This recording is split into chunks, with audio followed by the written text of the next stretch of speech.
नमस्कार दोस्तों, आप देख रहे हैं स्टार न्यूज और मैं हूं संगीता। दोस्तों, पश्चिम बंगाल में चुनावी तारीखों का ऐलान होते ही चुनावी कैंपिंग की भी शुरुआत हो चुकी है। पश्चिम बंगाल का विधानसभा चुनाव जो कि 23 और 29 अप्रैल को होने वाला है। यह चुनाव जो है वह 2 चरणों में होगा।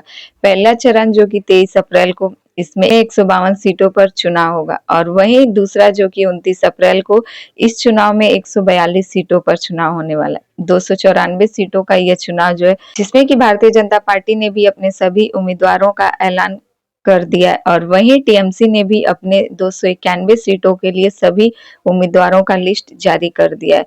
जिसके बाद से अब बारी आती है चुनावी घोषणा पत्र की, यानी कि टीएमसी जो सरकार है उसने अपना घोषणा पत्र जारी किया है। शुक्रवार को टीएमसी की सरकार ने, पश्चिम बंगाल सरकार ने विधानसभा चुनाव को लेकर जनता से 10 बड़े वादे भी किए। टीएमसी चीफ ममता बनर्जी ने कहा कि पार्टी की ओर से जो भी वादे किए गए हैं उसका मकसद केंद्र के बढ़ते दखल और बंगाल के पहचान की सुरक्षा करनी है। उन्होंने आरोप लगाया कि केंद्र की सरकार, नरेंद्र मोदी की सरकार, नागरिकों के वोट का अधिकार छीनने और राज्य को कमजोर करने की जो साजिश रच रही है। ममता बनर्जी ने 10 वादों का ऐलान करते हुए कहा कि उनकी सरकार पूरे राज्य में द्वारे चिकित्सा, द्वारे स्वास्थ्य अभियान शुरू करेगी, जिसके तहत हेल्थ कैंप के जरिए लोगों के घरों तक जाकर इलाज किया जाएगा। उन्होंने कहा कि टीएमसी के शासनकाल में संस्थागत प्रसव के दर अब 99% हो गए हैं, जो कि पहले 98% ही थे। उन्होंने कहा कि स्कूलों के मॉडर्नाइजेशन और विकास का वादा भी किया गया है। उन्होंने कहा कि इस प्रस्ताव के लिए कैबिनेट ने पहले ही मंजूरी दे दी है। टीएमसी चीफ ने कहा कि बंगाल के लोगों से अपील करती हूँ कि बंगाल को बचाने के लिए एकजुट होकर भाजपा के खिलाफ लड़े।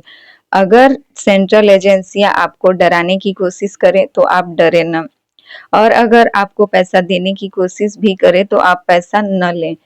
ये वो लोग हैं जो बॉर्डर इलाकों से पैसा, माफिया और हथियार लाते हैं। यहाँ अशांति और दंगे कराने की कोशिश भी की जा रही है। ममता बनर्जी ने यह भी कहा कि मैं बांटने वाली राजनीति नहीं करती हूँ। इसलिए यहाँ पर जितने भी धर्म के लोग हैं, हिंदू, मुस्लिम, सिख, ईसाई, सभी लोग एक बराबर है। ममता बनर्जी के घोषणा पत्र में उन्होंने जनता से 10 बड़े वादे भी किए। पहला, ममता बनर्जी ने लक्ष्मी भंडार योजना के तहत महिलाओं को मिलने वाली राशि में 500 रुपए की बढ़ोतरी कर दी है, जिसकी शुरुआत अभी से ही हो चुकी है। पहले सभी महिलाओं को 1000 रुपया महीने मिलते थे, अब वह राशि बढ़कर 500 रुपया बढ़ाकर 1500 रुपए कर दी गई है, जिसमें कि सामान्य वर्ग के सभी महिलाओं को अब 1500 रुपया हर महीने मिल रहे हैं। और वहीं एससी एसटी कास्ट की महिलाओं को, जिनको पहले 1500 मिलते थे, अब उनको 1700 रुपया पर महीना मिल रहा है।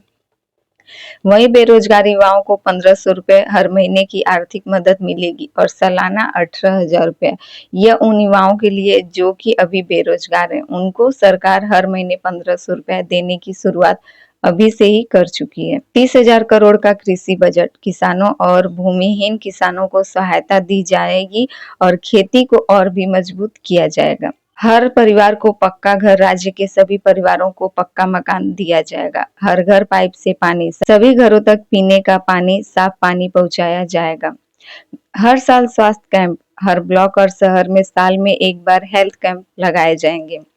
सरकारी स्कूलों का सुधार, सभी सरकारी स्कूलों की बिल्डिंग और सुविधाएं और भी बेहतर की जाएंगी। पूर्वी भारत का व्यापार केंद्र बनेगा। बंगाल बंदरगाह लॉजिस्टिक और व्यापार सुविधाओं को और भी बढ़ाया जाएगा। बुजुर्गों का पेंशन, मौजूदा पेंशन भी जारी रहेंगे। जो बुजुर्ग 60 साल के ऊपर के हैं, उनको हर महीने पेंशन की सुविधा भी दी जाएगी और धीरे धीरे सभी बुजुर्गों को इसका जो है वह लाभ मिलेगा। राज्य में नए जिले और शहरी का भी निकाय किया जाएगा। राज्य में 7 नए जिलों को बनाया जाएगा और प्रशासन को भी और भी मजबूत बनाया जाएगा। सबसे बड़ी बात जो कि ममता बनर्जी ने अपने घोषणा पत्र में यह भी कहा है कि हर लड़कियों को करीब 10 लाख का हेल्थ इंश्योरेंस दिया जाएगा, जिसमें कि सभी लड़कियों को हेल्थ इंश्योरेंस का लाभ मिलेगा। और वही जो इस समय की सबसे बड़ी समस्याएं चल रही है सिलेंडर का, यानी कि गैस सिलेंडर की जो समस्या है, इसमें भी ममता बनर्जी ने अपने घोषणा पत्र में इसका भी जिक्र करते हुए कहा है कि साल में 10 गैस सिलेंडर जो है वह मुफ्त दिए जाएंगे सभी परिवार वालों को। तो अब देखना है कि पश्चिम बंगाल विधानसभा चुनाव जिसकी शुरुआत हो चुकी है और कैंपिंग की शुरुआत ममता बनर्जी कल से ही कर चुकी है और वह भी सबसे पहले पहुंचती हैं ईद के मौके पर कोलकाता के रेड रोड चुनाव कैंपिंग की शुरुआत ममता बनर्जी ईद से करती हैं और वह ईद के मौके पर कोलकाता के रेड रोड पहुंचती हैं और वहां सभी लोगों के साथ मिलकर वह भी नमाज पढ़ती हैं, जिसके बाद से वह चुनावी कैंपिंग की शुरुआत कर देती हैं। अपने गढ़ यानी कि कोलकाता के भवानीपुर इलाका पहुंचकर ममता बनर्जी चुनावी कैंपिंग की शुरुआत करती हैं, जहां से कि शुभेंदु अधिकारी जो कि भारतीय जनता पार्टी की तरफ से उम्मीदवार चुने गए और जो कि ममता बनर्जी यानी कि टीएमसी को टक्कर दे रहे हैं भवानीपुर से।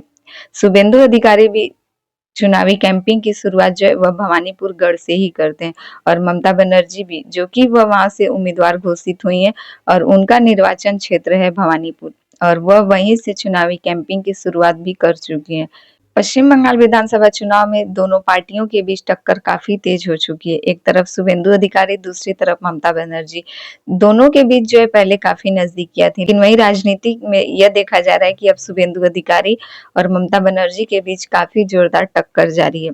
बंगाल विधानसभा का चुनाव जैसे जैसे नजदीक आते जा रहा है, शुभेंदु अधिकारी और ममता बनर्जी चुनावी कैंपिंग की शुरुआत भी कर देते हैं। एक दूसरे को टक्कर देने के लिए अपने अपने गढ़ को और भी ज्यादा मजबूत और भी ज्यादा पकड़ बनाने के लिए वह चुनावी कैंपिंग के लिए सबसे पहले अपने ही निर्वाचन क्षेत्र से इसकी शुरुआत कर देते हैं। देखना ये है कि इस बार पश्चिम बंगाल में क्या भारतीय जनता पार्टी अपना कमल खिला पाती है या फिर टीएमसी जो कि 3 बार से सरकार में है, इस बार फिर से वापस टीएमसी सरकार में आती है।